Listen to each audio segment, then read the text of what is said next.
Hello and welcome into the official SCFC podcast. I'm Kayla Byrne-Steffner here with Marvell Wynn and Sal Ziza. We are coming to you after 5 MLS matches so far. We are in international break right now, so no match this weekend. But guys, how are we feeling 5 games into the regular season? I'm feeling good. I think with the results that we've had so far this year, I'd say that's pretty much in line with where I would have liked to be. They've looked like themselves. They had the last few games, could it have been fatigue, a lot of match congestion. Who knows? But they look like themselves. They're dictating the game. They're looking like a top team. There's not really much more that you can ask for. No sophomore slump here. No, I'll say that. No. Yeah, exactly what Sal said. I think we're looking solid, more of ourselves, and I like how we're getting a lot of goals at home. International games as well as league play. Compared to last year, I think we are in the same position, but the stats themselves are a little bit better. So, if you're a brand new team coming off of an amazing first year, you always want to see how you've improved from that year, and it looks like we're doing so. They were sitting 3 points ahead where we were sitting 5 games into the regular season. And I think also what's something you kind of just brought it up a little bit, Sal, that's impressive to point out is we've played 6 games in the month of March. 5 of those were on a 16-day span, 3 of which on the road. Obviously, we started preseason a little bit earlier, had that condensed time window, and have played a lot more matches than the 5 regular season MLS games, that we are talking about right now. So all things considered, when you're looking at that and you're still sitting ahead of where you were this time last year, I think that's still definitely something to be encouraged by. And then also when you're looking at it, we're one of 3 teams that are remained unbeaten in the MLS. And that's something that's really hard to do. Yeah, squad depth. I think this year our depth of our squad is so much more experienced. You got a lot more players that have played MLS meaningful minutes. Still a lot of young guys. I mean, you look at the result against Dallas and you got a lot of guys that haven't maybe played as many minutes already this season, but they got a road game in Dallas, which Marv, those games are never easy. Tough. They were, they had the lead up until the very end. So you can look at, the disappointing part, like, we dropped 2 points here, we dropped 2 points here. But look, they're undefeated. They've had squad rotations. They've played 4 extra games than most teams. So I think you'll take where they are right now in a heartbeat. And I would also say that if you haven't noticed, just playing against other teams, and even when listening to commentators when you're watching the games away, we were like the Baba Yaga. Like they were like, all right, how do we stop San Diego's play? How do we stop them from doing what they want to do? So then they start throwing all this different stuff at us. Like there are targets on our back. Like I would absolutely say that the competition that we have this year against the same teams is tougher because they're really trying to fine tune how they approach us every game. So it's not just, our record's better, but I would also say that the competition's also tougher. Teams are playing tougher against us than they were last year. Oh, in my opinion. 100%. It's meaningful, right? Like it's when you play San Diego, it's like I'm sure Pablo Mastroeni there at Salt Lake was like, hey guys, that was a great performance. Like we went into one of the toughest environments, one of the best playing soccer teams in MLS, and we got we tied. Are we disappointed? They probably could have got a win. They're probably saying that for sure. But I think that when they look at the performance alone, they're probably super happy with how they played. And that's, a compliment of SCFC and where they've gotten to be in a year and a few months of existence. Yeah, by the way, I guarantee that's how he says. He was my captain and he then became my coach a couple years later. So that's exactly what he would say. Yeah. What are some of your takeaways from this most recent match versus RSL? Yeah, I mean, for me, it looked like RSL had a plan to, I think Marv touched on it a little bit, but to tease the back line. They really tried to get behind the back line, and they were causing a lot of transition moments for SDFC, and it caused a lot of trouble. And it caused a lot of, they created a lot of chances. I think Duran had an overall really good game. But there are moments in the game that can change a game, right? And for me, that's probably a handball. I think you're up 2-1 and you get a handball and you make it 3-1, and that probably changes how that game plays out. I think Mikey said it best when he said, I don't know what a handball is anymore. Yeah. I couldn't agree more. I don't. Like, I've seen that exact play happen so many times in soccer and it been called a penalty. So now you have VAR, he's looking at it extended. I don't know if he said it was in a natural position or what, but for me, it's extended. It blatantly hits his hand. It's probably a pen, but hey, that's the ambiguity of the call of the handball rule. So yeah, I don't know. What are your thoughts, Marv? I mean, back in our day, that was a PK. Yeah. Because I think the influence on the ball had something to do with if it was a handball or not. Did it disrupt the play? And it clearly did. But this league and rules in general for soccer have changed so much. I think we were talking about this offline. It was when I first started in the league, you had to have your shirt tucked in. And then there was like the goalkeeper were only 6 seconds, and then you had only 6 steps. And now it's just 6 seconds or whatever. Yeah. The offside rules, the being able to kick the ball backwards right off the kickoff, kicking it outside of the 18-yard box, and then a thing. Did you play with VAR? Anymore. Did they have VAR when you? They did not have VAR. VAR is like 5 years old. Dating. No, because I played in 20. I think it was like 2017. They had really VAR. Yeah, there was no VAR. Might have been the first. Again, I know because I gave up a pen to David Villa in NYCFC. Yeah. I mean, but it was weird. I was like almost happy they went to VAR because I was like, oh no, I definitely got the ball. And then he went to the screen. I'm like, oh no, we're good, guys. And then he's like, penalty. I was like, oh no.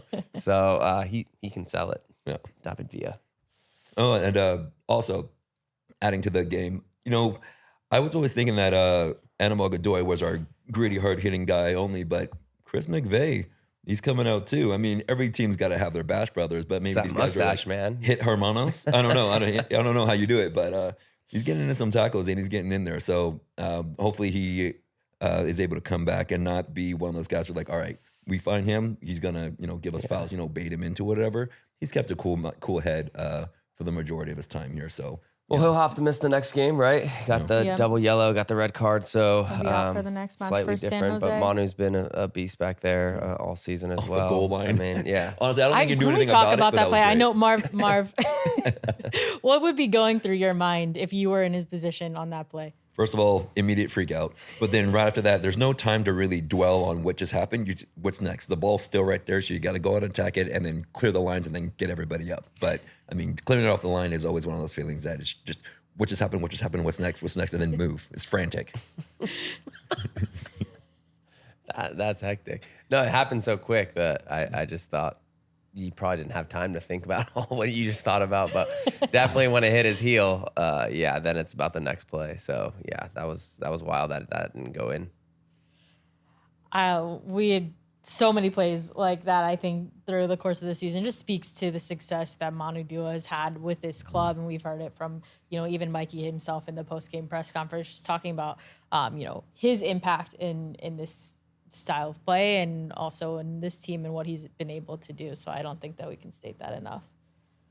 He's done really well for a second year. I'm really happy for him. And he's obviously in an environment that's also boosting him up. Not everybody thrives in the same environment, but this is absolutely a place where the youth has a chance to prove themselves. And then once they do, they can be committed. And then the coaching staff can just have them build upon it and then put them next to veterans and all this other stuff. It's just a world of experience, and who knows where he's going to end up. It sounds great. And I know we've talked about the youth of this club so many times, but we just had our kids' night and we did a piece talking about all of the teenagers on this squad and kind of getting their advice and their experience and what they would kind of tell the next generation about, what it's like to be a professional at this age. And we're going to get to hear from one of those very shortly. We're going to hear from Pedro Soma, 19 years old, midfielder for this squad, who's been getting a lot more significant minutes so far this season. So really excited to hear from him and everything that he has to say. As the official specialty insurance partner of San Diego FC, Palomar offers standalone earthquake insurance that protects property and peace of mind. It's crucial to be prepared. Visit plmr.com or contact your insurance agent for a quote. Palomar, reimagining specialty insurance with innovative, creative solutions. This week on Celeb News, Hollywood's newest posse. It's DirecTV's Genre Packs. Curated collections of your favorite channels and streaming apps together. Check out The Bad Boy, My Sports, The Heartthrob, Mi Español, and The Hot One, My Entertainment, with Disney Plus, Hulu, and HBO Max included. Starting at just $34.99 a month. It's DirecTV like you've never seen it. New residential customers. Auto renews monthly. Cancel anytime. Apps vary by pack. Prices may vary through third parties. Credit card and restrictions apply. 18 plus. See details at directtv.com/genrepacks. This player interview is brought to you by Adriana's Insurance. save more, enjoy life. All right, we are joined by midfielder Pedro Soma. Pedro, welcome to the show. Thank you. Very happy to be here. Happy to have you. So we've talked to, a lot of players on this podcast, and we always like to know, how it all began for everyone. So if you want to walk us all the way back to the beginning on how it began, we'd love to hear your story. Dribble us back from the beginning. Yeah, I'm going way back to the beginning, by the way. So my mom is Brazilian, my dad's American, and I'm pretty sure that they met each other just to create a soccer player. That's literally what my dad says all the time. And when I was 18 months old, they put me into like the church training. And so since I was 18, I've been kicking a soccer ball. 18 months old. 18 months old. Jeez. The ball was bigger than my whole lower body. But yeah, I've been kicking a ball ever since. And then I lived in South Florida until I was 12. And then from there moved to Barcelona. And have just always been playing soccer ever since. My parents have always believed that I could be something, and that's why they moved with me to the other side of the Atlantic Ocean when I was 12. So big thank you to them. They are the reason that I'm here. And then last summer I signed for San Diego FC, so very happy about that. So your dad, he was born in California? He was born in California, correct? Okay. Yeah. And What part of California? Yeah. He was born in Orange County. Oh, okay. Yeah, but he lived all over California. Yeah. Okay. And both your parents played soccer, or? So no, my mom doesn't play soccer, No? but she says that the Brazilian Jenga is still in her. There it is. And it got transferred to I me. believe that, man. I've seen some But- Brazilian guys just juggling the ball on the beach, and Exactly. I'm like, you play? They're like, no. They just, I'm like, Yeah. these guys are So yeah, good. my parents argue all the time of where some of my talent came from. Yeah. And my mom says that even though she never touched the ball, it still comes from her. Yeah. So Makes sense. So when you moved over to Barcelona, what was that for initially? yeah, so it was like a student exchange program, and at the same time it included like soccer. So it was a very demanding schedule. When I was 12, I would wake up 6 a.m., train in the morning, go to school. There was an agreement between the school and the academy that I would miss a couple classes every day because of the training. Go to school, come, and Spain, you go back home for lunch. So then go back to school from 3 to 5 and then train again. And I'd get home at like 9. So it was very Dinner tough. was at 9, right? In Spain, Yes, it's Spain, super late. Yeah. 9:30. Exactly. So yeah. you have what we call merienda, snack Okay. at 5, usually a sandwich. So I think that's what got me there. And I just want to say this, it was very tough on my mom because at first my parents were doing long distance. Just my mom came with me. And so for my mom, she would leave me I would leave the house at 6 a.m. and she wouldn't see me until 9. Jeez. So she was very lonely. And Didn't you know were Spanish. how old at this time? I was 12. Wow. So it was a big sacrifice from my parents. And as I said before, very, very grateful. Yeah. Wow, that's amazing. Yeah, personally, how much of a transition was that? Because I mean, how was the soccer environment in Southern Florida compared to your life being centralized around soccer? Yeah, I mean, the change was pretty big. We left all my friends and family back in Florida. It was just me and my mom. And then also the soccer was a huge change. I mean, going from South Florida, I was playing striker and left winger. And I went to Spain and the coach said, no, you're going to be a 6 on my team. So it changed everything for me. And as we know, Spanish soccer is one of the most, it's a soccer you want to see, you love to see, the tiki-taka and all these different play styles. And so for me, learning that was, I think, very key for my development. So I'm very grateful for the opportunity. Sure. So did you get scouted from South Florida to go play in Barcelona? Well, I did like a summer camp Okay. for 2 weeks. And after the first week, the director went up to my parents and said, we want this guy to come to our academy. Yeah, That's crazy. awesome. Yeah, That's awesome. It was pretty Pivotal cool moments, opportunity. man. Yeah, it was. That's great. Do you know his name? Yeah, it was Benito Montalvo. Okay, there it is. Yeah. Shout out. Did you know Spanish before? I did not. I Okay. don't know, but knowing Portuguese helped me learn Yeah. Spanish, and I think it took like maybe 7 or 8 months. Yeah, for you me were to still fluently somewhat speak. young too. Yeah. And I went to school in full Spanish and Catalan. Don't get me started on Catalan. Yeah. Don't get me started. But that helped a lot. That's awesome. What are kind of some of your key memories maybe that you made in that time frame when you were there? Just as I said, like since we were kids in the academy, and I moved with my mom, but 95% of the kids on the team, they lived in the residence. So it was just a residence full of 13 or 12, 13-year-old kids. Yeah. So I said, I'd leave the house at 6. I wouldn't get back till 9:30. So my whole day was with these guys, and the amount of memories I have with these guys just doing stupid stuff like we all did when we were 12, 13. Yeah. That's just going to stick with me forever. So A lot of these guys all moved on and played Yeah. professionally now, or a few not haven't. most, or? yeah. There's a couple of us who have moved Okay. on to play professionally, but the rest have just had a good youth soccer career and Okay. moved on. Isn't that crazy to think about in such an academy like that? That not everyone always gets the dream Yeah. of playing professional soccer. We always talked about it when Yeah. we were younger, just like, where do we think we would end up? Yeah. And so, yeah, I mean, everybody has different paths in Yeah. life, and everybody has their own plan. So it's nice to see. Did you think that you would end up where you are now? I mean, when I At was this 12, age? when I was 12, when I was 18, I was already thinking of playing for Barcelona in the Champions League. So There you go. And then when you came in, they brought you in at a number 6. I mean, that's kind of an important role. You're kind of in the Yeah, it engine is. room right there. Exactly. So they brought you from one area and like, no, we want this guy in the middle and we want him running the show. Yeah. I mean, all right, so at 12 and all that, so were you just like, oh, this is exciting, this is new, I can't wait to play more? Or did you feel that pressure? there was pressure at the beginning, especially because it was a whole new team. Like all the kids in our team that were 12 came from, we had kids from Mexico, from Russia.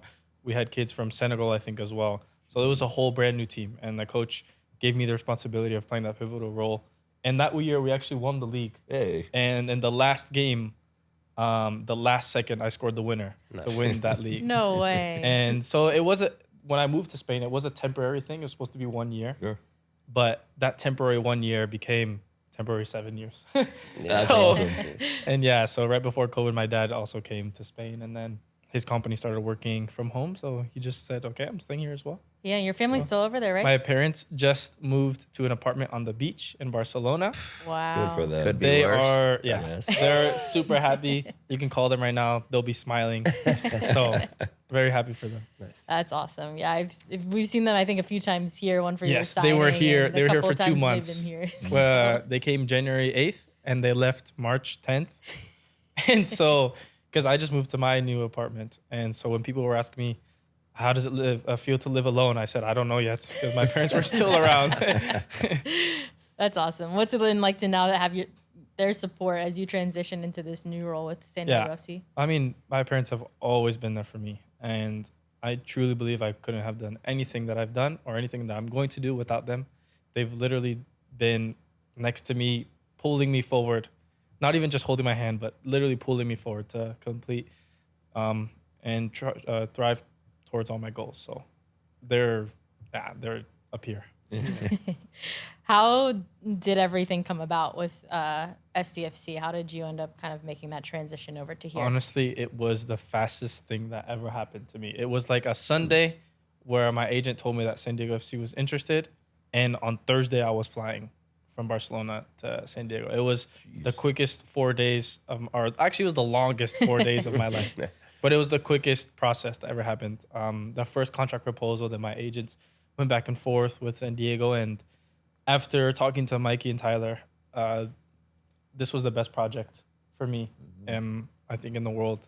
And I still believe today that from this club, I can do great things here. And the club has great plans for me. And I'm very, very honored to play under Mikey. I think that when I play in the style and with his support, I can really show myself. So I'm very happy that whole process, even though it happened so quickly, that it was the right step for me. Did you know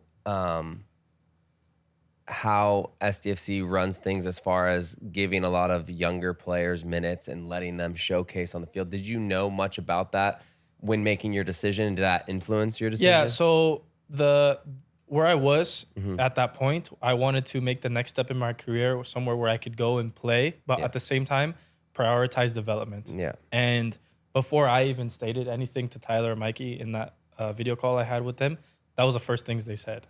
And that was, for me, a priority, a project for Pedro to progress and to take next steps in his career. Yeah. And so that was really what captivated my attention. You kind of had a little bit of an inside scoop, right? You had some friends here that you've played with Yeah. before too, Yeah. that kind of experienced that, or at least maybe hadn't been here or playing for very long. But Yeah. you've got, guys like Duran and Luca. Bombi, Oscar. Yeah, I mean, Tell us about that. yeah, we've been together for years on the youth national teams. We were all at the U17 World Cup. We went to several camps together. So before coming here, I already was asking Bombino, how's it there? How are their coaches? And Bombino said, please come here. And Aiden was also here. Yeah. I was also talking to Aiden. And when I told him that I was coming, Aiden was like, I can't believe it, Pedrinho.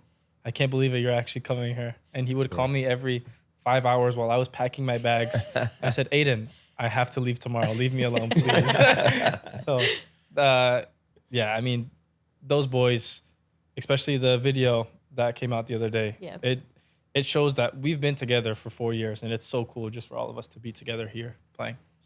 So it wasn't as drastic of a transition from when you went from Florida to Barcelona, a whole bunch of guys from whole different areas. Similar to here too. I mean, they were just put back together and everything, but you at least had at least a few guys that were there just like, you know what, we got you, we can show you the ropes a little bit. Exactly. It was a very, very easy transition. Even going from one side of the world to the other, it was honestly very, very simple, to be honest. I felt welcomed from the first day, especially the boys taking me to all of their food places every night. So that was enjoyable. All right. What are some of the favorite ones that you've been to?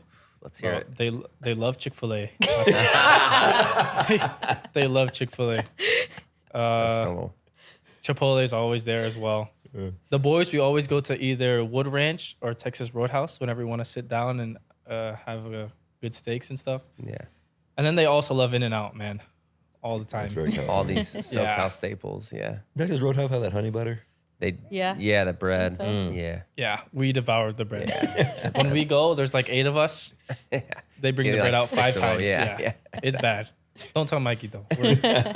We're eating good. You finally get Alex Martin out to hang out with you guys? I heard he kind of stays inside. Yeah, I don't know. He just lives in his dungeon, I guess.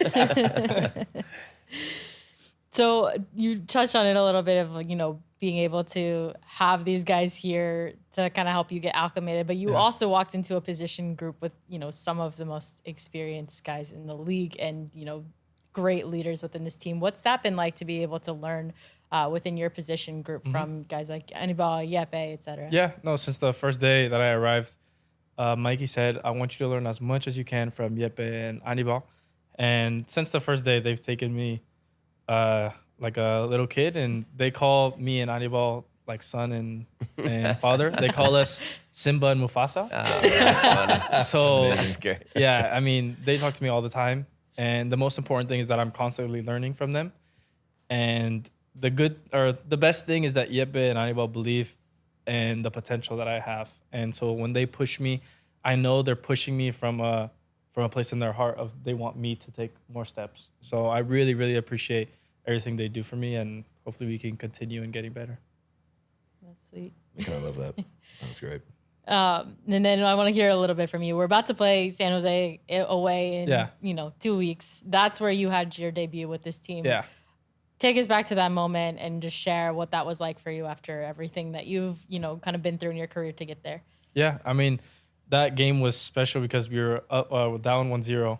And then I came on, and Marcus and Anders had 2 great goals. And that was just a moment where I realized, not just for my debut, but also at the club I was at, it was a club that just never gave up. And we could see that we had the winning mentality. Even though it wasn't a game that like we were playing well, we just kept going after it. And for me, having a debut in that game just showed me this is the right club where I want to be. So all the work that came into that before, I think, set me up for that moment. And from that moment, I know I have to work even twice as hard to continue to improve. We talked to Kelvin about this a lot.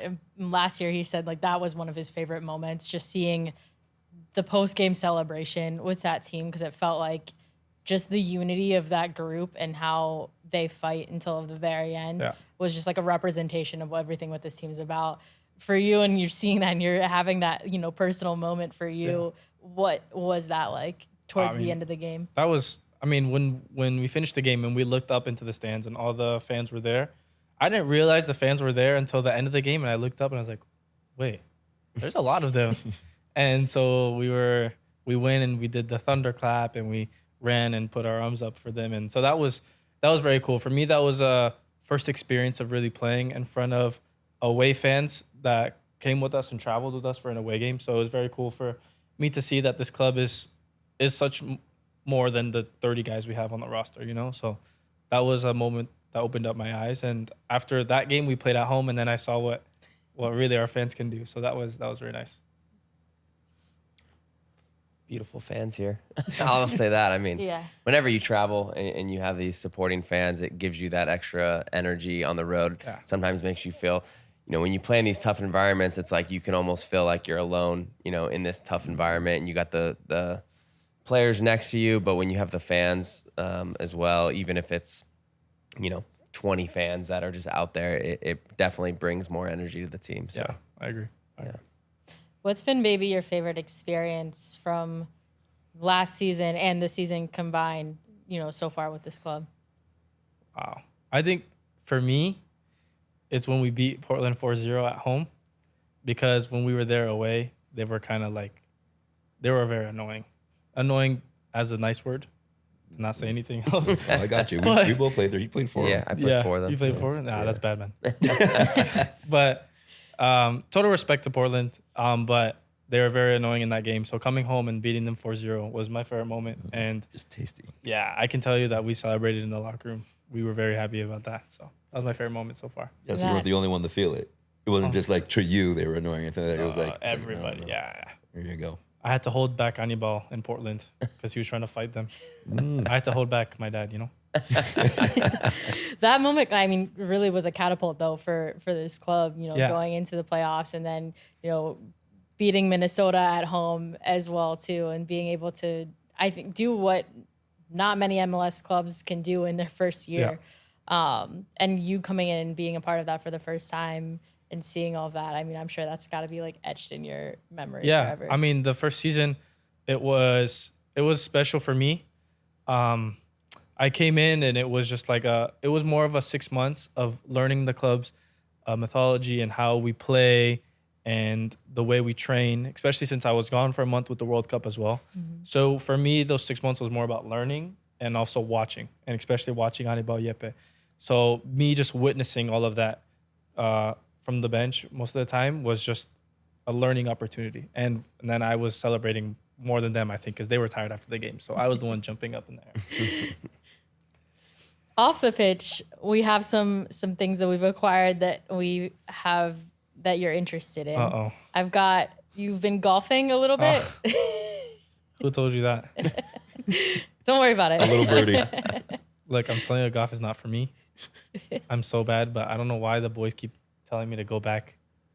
Like yesterday, Do you guys play here? yeah, we played Yeah. at Willow yesterday. Okay. My goal was to break 120, and I got 119.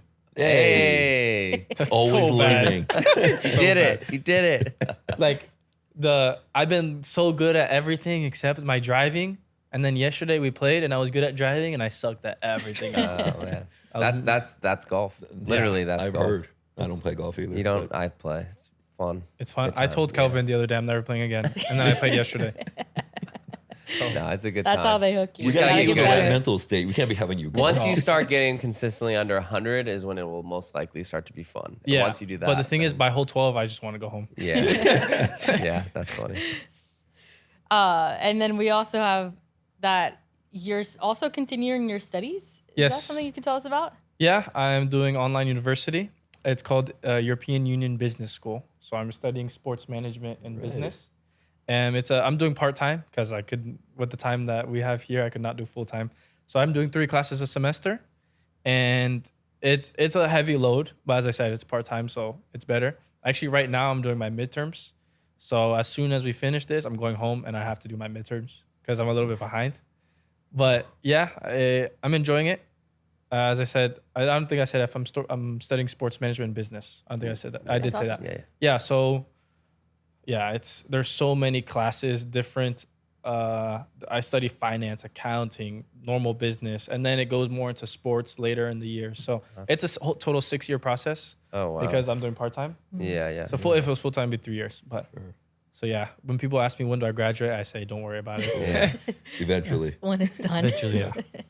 That's Yeah. what's important to you about, being able to continue in doing that. Yeah, I think it's important to do something else than just soccer, go home and play PlayStation.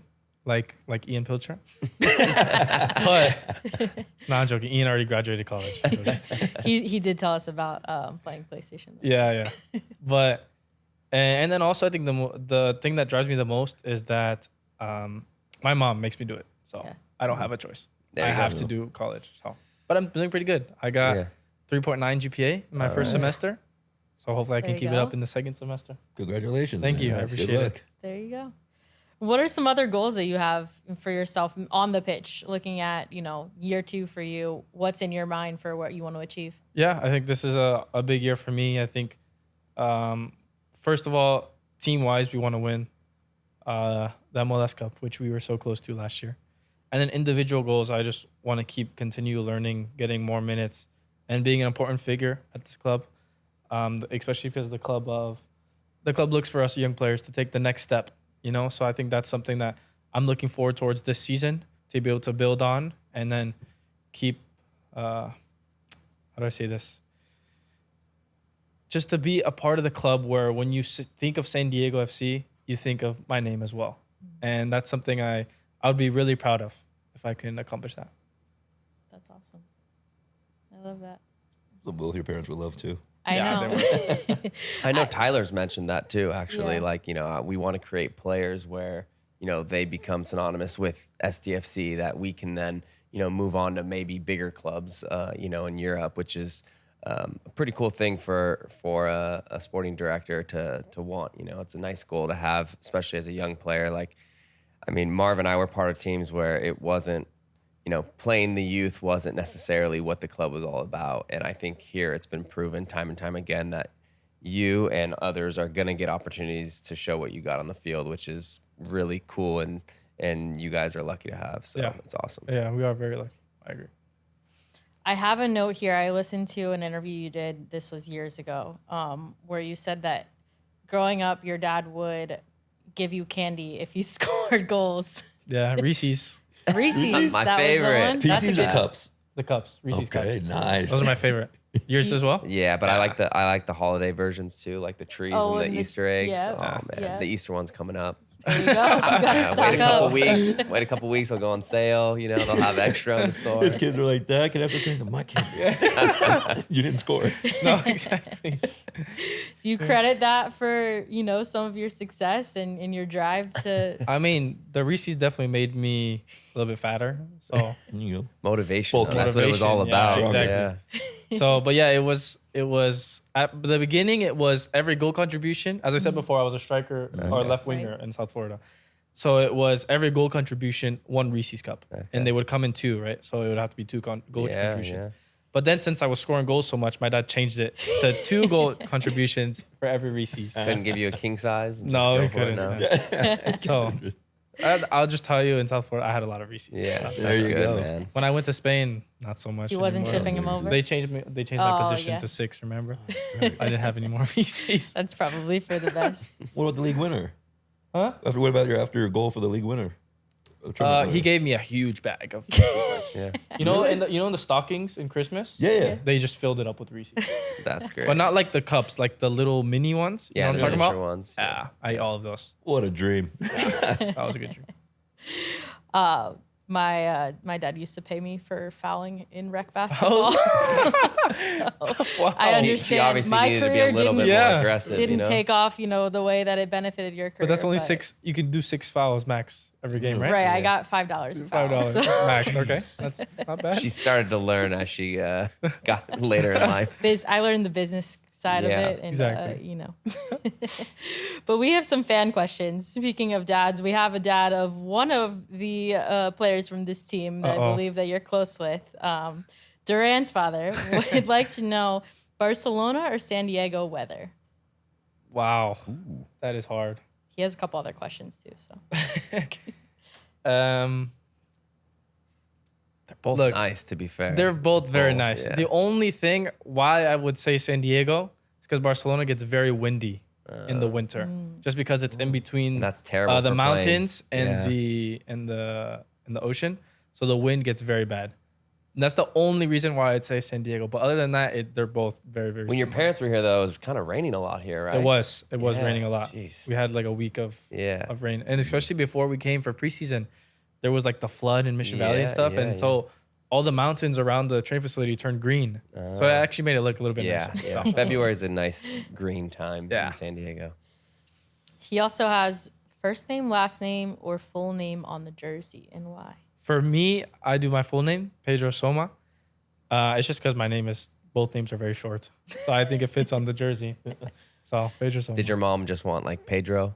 Would she have preferred just the first I actually name? have no idea, to be honest. No? I don't think my mom cares. Brazilian style? Yeah, No? yeah, if anything, my mom wanted Pedrinho. Oh, okay. But There you go. Ah. That would have been That would've nice. been Yeah. That would have That's been cool. cute. That's Yeah. very Brazilian. Your full name's smooth though, Pedro Soma. Yeah. Kind of smooth. Rolls off the That's why, tongue. that's why I think it fits on the jersey. I asked Sonny when I got here, does it fit Yeah. on jersey? He's like, yeah, no problem.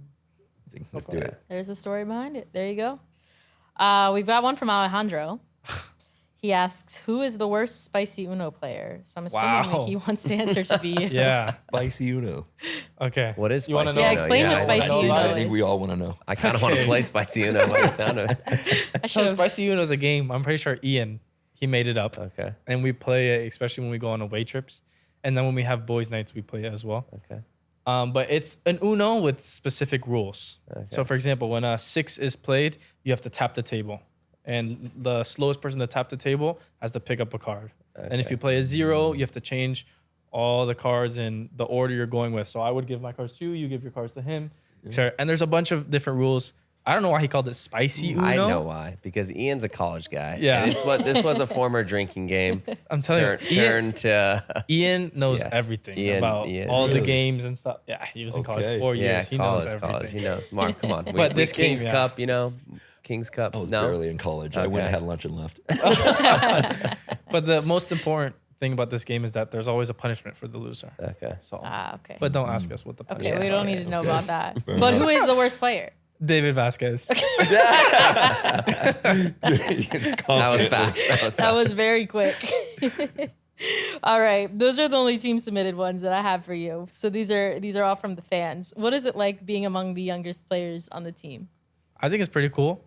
The only thing that sucks is that whenever we do rondos and stuff, we have to go in the middle because Yeah. we're the youngest.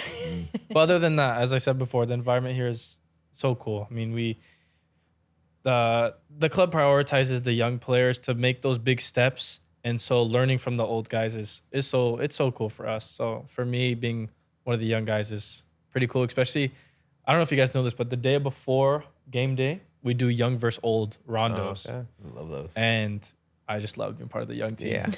Yeah. Does the older team usually win? No. No? Really? We'll have to get some cameras For out there. We'll make rondos, sure I we would get love some that. coverage of that. Ask Kelvin. We win all the time. But the thing is, on this club, if you're 25, you're already on the Yeah, that's true. Very true. Who was your favorite club growing up? favorite club, Barcelona, for sure. Me and my brother always bonded over that. So especially playing for Barcelona B, that was pretty cool. Yeah. How would you now describe living in San Diego? For me, Barcelona and San Diego are top 2 cities in the world. So that's all I can You're say very about that. lucky to have lived in two I of am the very greatest lucky. They really cities. Yeah. did. Barcelona's Great two gorgeous. cities. Yeah. La Sagrada Familia is almost done. Yeah, Have you gone? I think they just finished. They did finish it. I think so. Oh, amazing. Or maybe they said they're going to finish this year. I don't know. But finally, after I don't know how long it's been, 100 years. But Yeah, it's finally been a they while. finished. Yeah. They kept postponing it every year. But I'm pretty sure it finishes this year. All right. Yeah. That's awesome. And you spend your off seasons then back in Spain as Yeah, well? yeah. In December, I went back to Barcelona. And then this summer, I think I'll have family coming here instead. So that'll be nice. Nice. Then get to experience the San Diego Yeah, of summers. course. All right. Favorite thing to eat after a game? Honestly, like I just eat anything. All the meals they have us for after the game, I just devour everything. So if I had to choose, I'd just probably stick with Chipotle. I've always eaten Chipotle since I was little with my dad. So my mom would work Wednesday nights. So me and my dad were not chefs. So we just went to Chipotle. Bowl of burrito. Yeah. Chicken or steak? Veggie? Chicken for sure. But I change between bowl and burrito. There you go. Yeah. Same. But always double tortilla burrito. For sure, double What? tortilla. Yeah. Whoa. Sure. because never with double one cheated. it just breaks Falls and everything apart. Then you get those spills out. Chipotle smell in your fingernails. and then my fingers This is a just trick I didn't know. so wet. Yeah. Always double Yeah, tortilla. you need to double wrap it. Double wrap always. it. Oh, my bad. I didn't know. You know what you should try? Next time you go, you get tortilla, load it up with cheese, another Tortilla. I've never heard of that. And then you wrap it as a burrito. Wow. So now you got like 2 tortillas with melted cheese Cheese in and- between, but you got a burrito. actually in the a middle. good shout. That's good, dude. I like that. That's a good shot. Yeah. I'm gonna try that. They call it a quesarito, but when they do a quesarito, they just fold one tortilla and then open it up and it's melted. Nah, you got to get them to double wrap it with cheese in the middle. I'm actually gonna try that. Boom, try it. That's a good shot. Sal's been holding out on us. You did not give us these tips. We always get asked this one. What's your favorite San Diego taco shop? All right, I might get hated for this one, but I haven't gone out to a taco shop, like a real taco shop. I've only been to like the taco stand in North Park, and it's pretty good. Yeah. But I really haven't been out that much, especially because of school. I get home Yeah. and I have to do it. So, but if I had to say, I'd just say taco stand just because that's where I've been. That one does get a lot of hate, but I will say that is also my favorite one as well. It's I've seen consistent, it's hate good. online, but I think it's just people trying to be different. Yeah. That's exactly it. I like that one. That's a good They're answer. just trying to get attention because people like it. We already talked about, we have some questions here about what was your feeling like for your debut and your goals for 2026. We've already talked about those, but we have another one here. What is your daily routine? So I wake up at like 7:10, and then I brush my teeth, do my hair, because when I wake up, my hair is just completely like crushed by the pillow. So, and then I get downstairs to the parking garage, and Bombi's already waiting for me there. He's always there before me because we live together, or live in the same building. Then we drive here together, and then get to training, eat breakfast, train, recovery after, and then eat lunch. If I have anything after that, then I go and do that. But if not, go straight home, do school as a priority. It's hard. Sometimes I get caught in the reels, but Everyone does. yeah. But I've set a timer on my Instagram for an hour and a half a day. So Good. Do you follow it? most of the time, I set one for myself one time. I don't follow it at all. Kayla, it comes. come on. It comes when you finish the hour and a half. It comes up Yeah. timer, and then you go keep going, and you know, Snooze. But yeah, then I do school, and if not, then most of the time, me and the boys we play pro clubs on FIFA. Nice. Who's best at that? I'm not gonna say any of their names. They don't deserve. They don't deserve that. They're beneath me. They don't deserve it. I'm not gonna say. All right, we'll get to the bottom of this at some point. This one, it says, who was your best lasting friendship from your time at Barca? For sure, Diego Cochin.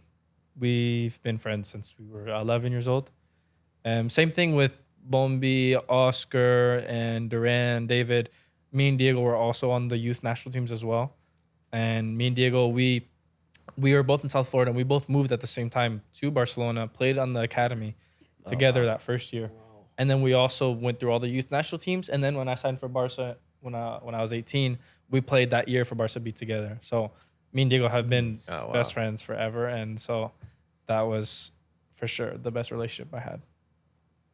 And last one for you is, who is an idol for you looking up to when you were younger? As you asked me before, Barca was always the club I watched. So for me, that trident of a midfield, Xavi, Iniesta, Busquets. Classic midfield. Yep. Classic. Solid answer. Yeah. All right, well, that's all we got for you. Thank you so much for Thank you. joining. I appreciate it. Thank you so Thanks for much. having me. It's been great.